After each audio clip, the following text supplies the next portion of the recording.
Yo, what is going on YouTube? I am Germ here. I'm super excited to say I think I'm pretty close to all the way being back from COVID. I feel so much better. I'm not 100% yet. I'm still like a little bit weak, a little bit like low energy, I think just from not really doing anything from like the past week. But I would say I feel like 90% right now. This is super good, getting through COVID round two.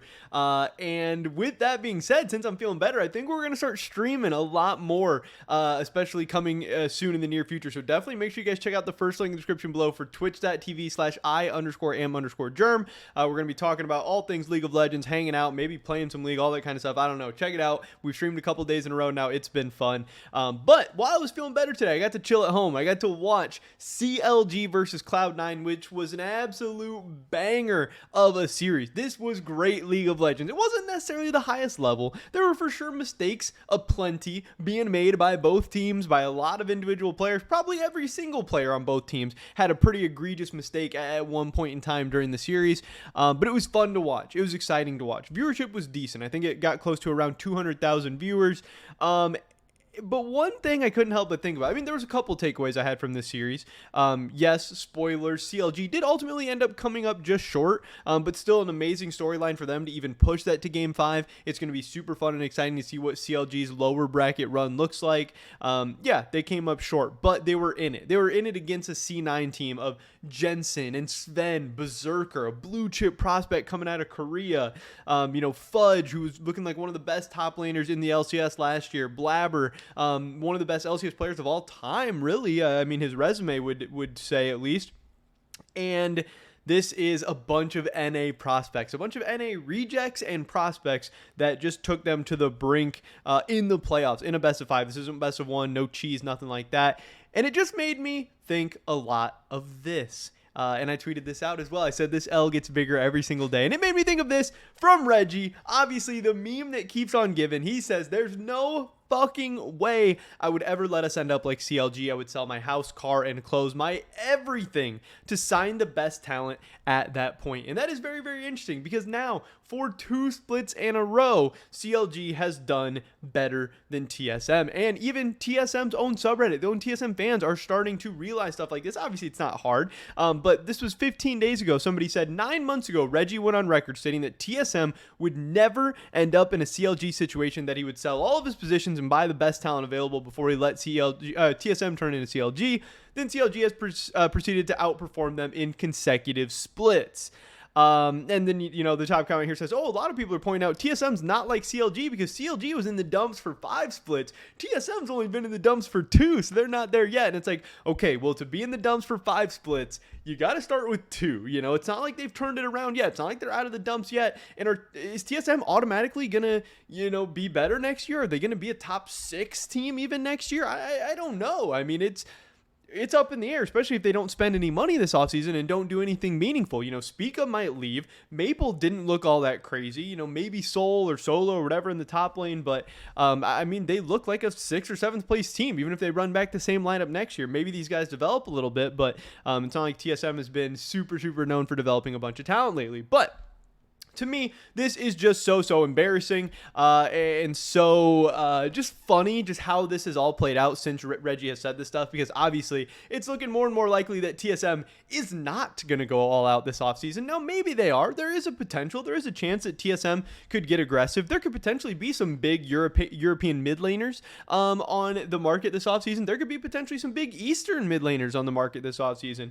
Maybe they could even try and make another run at like Bjergsen or a guy like Reckless or something like that. I don't know. But to me, that seems pretty unlikely. It seems like Reggie and TSM have made it pretty clear that, they've been trying to go cheap. They want to, develop for the future, rebuild or whatever. Even though I don't think they exactly know what that means. And they ran through like 15 or 14 or 17 different players this year in the LCS. I mean, it was just absolutely crazy.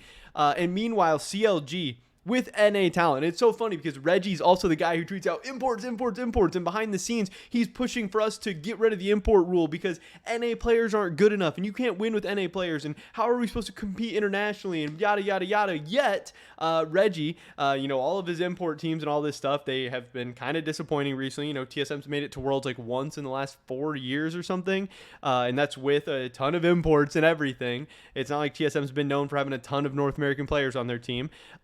And then you also have the fact that obviously this year TSM tried bringing in the Kaido, the Shenny, even the Maple coming in wasn't all that impressive for a lot of the season.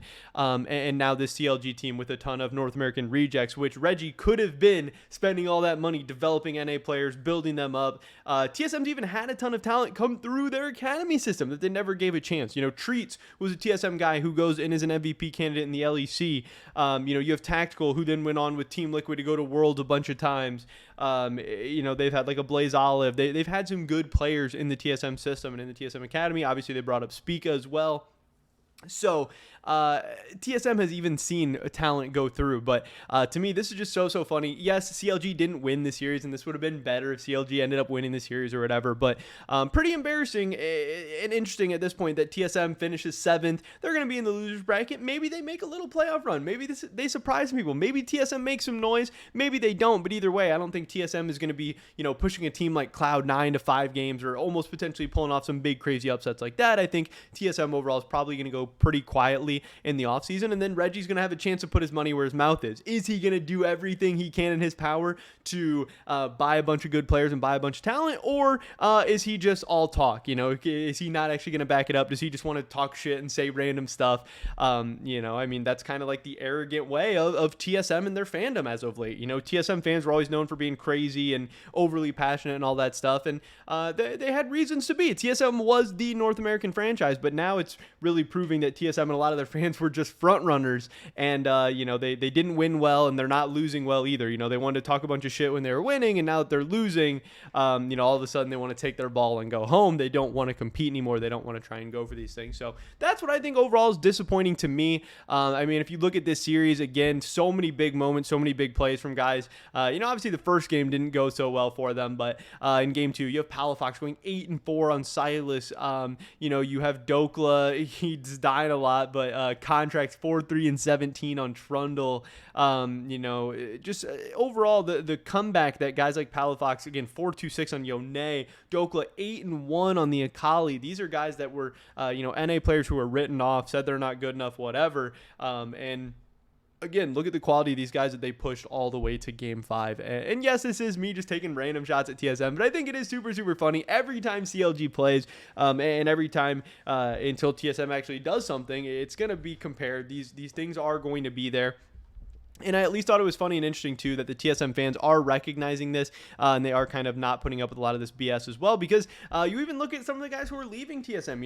TSM decided to kick Broken Blade, and then now he's first team All-Pro over in the LEC. Like I said, Treats, he's been an MVP candidate. Like, TSM has had a ton of talent. Sven leaves TSM, and he's gone on and won titles with other teams and gone to Worlds and gone to MSI and all this stuff.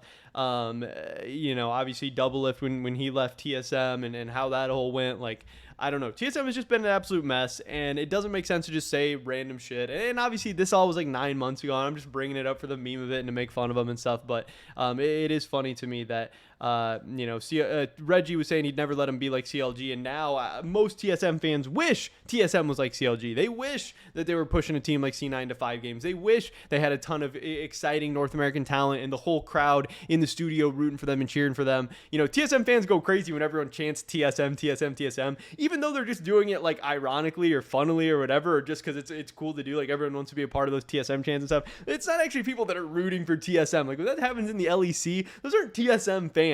But like, what was happening in that studio, those were people actually rooting for CLG. They were actually hyped up, actually excited, actually wanted to see those North American players pull off a crazy massive upset. And again, they didn't ultimately do that, but CLG is still looking really, really good. Even if they lose their next playoff series and end up bombing out, don't go to Worlds or anything like that, the future is still bright. This is a young, inexperienced team that's going to be developing. Maybe they're going to be getting better. Maybe they'll make some big moves this offseason. Who knows? But at least they're trying stuff, and at least they're doing stuff. And they're also doing it with resident talent, which is really, really cool to see. And it's just funny when, you have CLG finishing 4th, having a really, really good playoff series, and you have TSM, I guess, breaking the playoffs as the 7th seed.